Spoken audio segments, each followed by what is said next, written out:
Okay, so now we will start with our first creative animation. Let's create one new composition. We will call it as main animation over here, and then width is 1920, height 180, frame rate is 30, and duration we are going to choose 20-second long, and background color is white color, and simply hit OK. Then go to choose grid and guide option and simply hit on title selection. Then I'm going to create one ellipse, and I'll delete this fill for now, we don't need that. And I'm going to choose stroke, and stroke width I'm going to choose black color, and stroke width is, let's say, 10 pixels. And by holding shift I'm going to create one ellipse. Now select the shape layer, press Ctrl Alt Home to align that anchor point to the center. Go to the Align tab, align it horizontally and then align it vertically. Go to the Add menu, choose Trim Path, go to the Trim Path and let's make this 0 initially. Create one keyframe at the end, zoom in a little bit and let's go to around 1.15 frames and let's make this 100. Now select those keyframes and hit F9. So if you see this now, you will get this kind of animation. Now over here, let's make this offset value 90, so we will get this animation from here. Okay, now go in middle of that. Now select your pen tool, and from here let's create one point, and then by holding shift I'm going to create another point over here. Okay, like this. Now select this and try to move this over here. Now select this, press Ctrl Alt Home to align that anchor point to the center. Now I'm going to select the shape layer. I'll go to the add menu and I'm going to choose trim path. Go to the trim path and let's make this end value. Let's make the start value 100. Create one keyframe at start and one keyframe at end, and then go few frame forward somewhere around over here and let's make this start value 0. And then I'm going to select the shape layer, and this shape layer should start to animate from this layer. Now select those keyframes and hit F9. So if you see this now, you will get this kind of animation. So let's select this keyframe, and by holding Control I'm going to click on it, so it will remove the ease in ease out. Similarly, I'm going to select this shape layer. I'll select this first layer and by holding Control I'm going to remove this ease in ease out. So if you see, we will get this kind of continuous pattern. And then at this point I'll select this end proper value of this layer with this stroke layer, and then it should end at this point, and let's make this 0.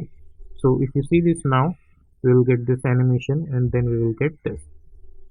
Okay, so this is how we will get something like this. Yeah, now I'm going to select both the layers. I'll press Ctrl Shift C and I'm going to call it as jar, and then select this layer and let's select our rectangle tool, and I'm going to create one mask at this point like this, and let's make this inverted. So if you see this now, we will get something like this. Okay, now after that we will create another ellipse, and we will choose red color for it because this is going to be for mask, and we will delete this.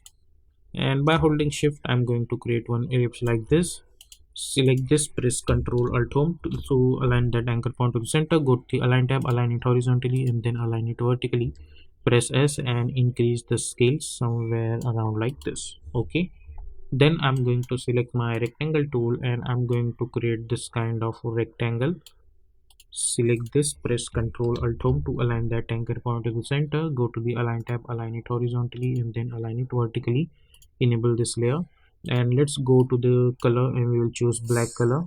Select the shape layer, go to the effect and presets, and we will call it as wave warp effect, and double click to apply and increase the wave width somewhere around like this. And if you hit play, you will get this kind of animation, and increase the height like this.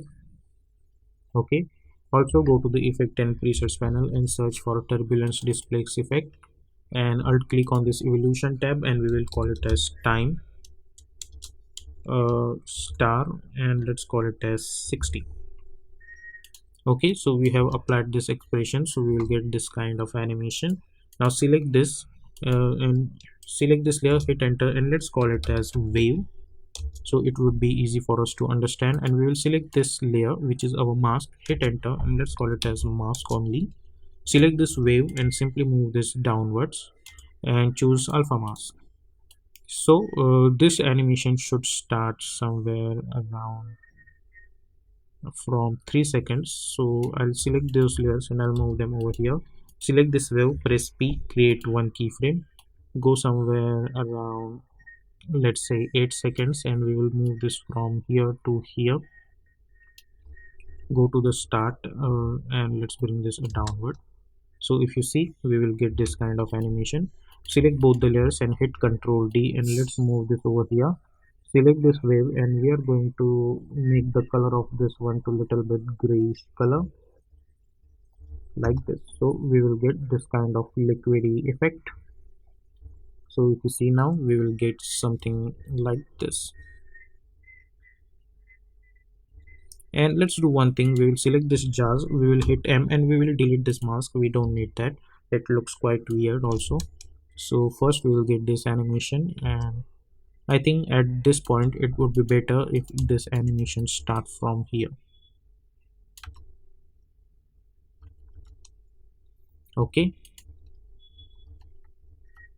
now over here what I want something like falling animation, like liquidy stuff. So I'll create one from here and one from here. I'll create this kind of stroke. Let's delete this fill, we don't need that. We will need stroke, and I'm going to choose grayish color for the stroke.